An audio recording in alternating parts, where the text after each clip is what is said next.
बातमी महत्वाची. खोट्या गुन्ह्यात फडणवीस आणि शिंदेंना गोवण्याचा प्रयत्न असा अहवाल समोर आलेला आहे. मीरा भाईंदरच्या एका प्रकरणात अडकवण्याचा प्रयत्न झाल्याचा हा अहवाल आहे.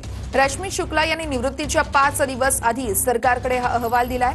माजी पोलीस महासंचालक संजय पांडेंवर गुन्हा दाखल करा अशी शिफारस या अहवालातून करण्यात आली आहे. पोलीस उपायुक्त लक्ष्मीकांत पाटील आणि एसीपी सरदार पाटील तिघांवर गुन्हा दाखल करण्याची देखील ही शिफारस आहे. मीरा भाईंदरच्या एका प्रकरणामध्ये फडणवीस आणि शिंदेंना त्या गुन्ह्यात अडकवण्यासाठी संजय पांडेंनी दबाव आणला असल्याचा चौकशी अहवालात खुलासा करण्यात आलेला आहे. कृष्णा सोनारवाडकर या संदर्भातले आमचे प्रतिनिधी सगळे अपडेट्स आपल्यापर्यंत पोहोचवतात. कृष्णा, या अहवालात नेमकं काय काय नमूद आहे?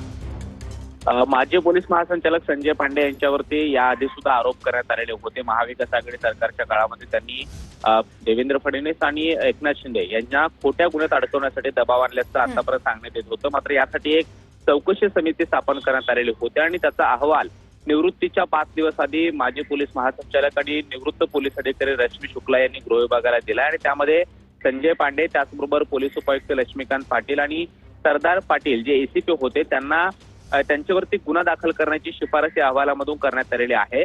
देवेंद्र फडणवीस आणि एकनाथ शिंदे यांना महाविकास आघाडी सरकारच्या काळामध्ये मीरा भाईंदर मधल्या एका खोट्या गुन्ह्यामध्ये अडकवण्यासाठी संजय पांडे यांनी या अधिकाऱ्यांवरती दबाव आणला अशा पद्धतीचा आरोप त्या अहवालामध्ये करण्यात आलेला आहे आणि सरदार पाटील यांनी तसा कबुली जबाब सुद्धा दिल्याचं म्हणण्यात आलेलं आहे. आणि हा अहवाल निवृत्तीच्या काही दिवस आधी रश्मी शुक्ला यांनी सरकारकडे सोपवलाय. त्यामुळे या अहवालावरती आता सरकार काय कारवाई करतं, संजय पांडे आणि इतर 2 अधिकाऱ्यांना आरोपी बनवलं जातं का, हे पाहणं आता महत्त्वाचं असणार. निश्चितच. कृष्णा, धन्यवाद दिलेल्या सविस्तर माहितीसाठी.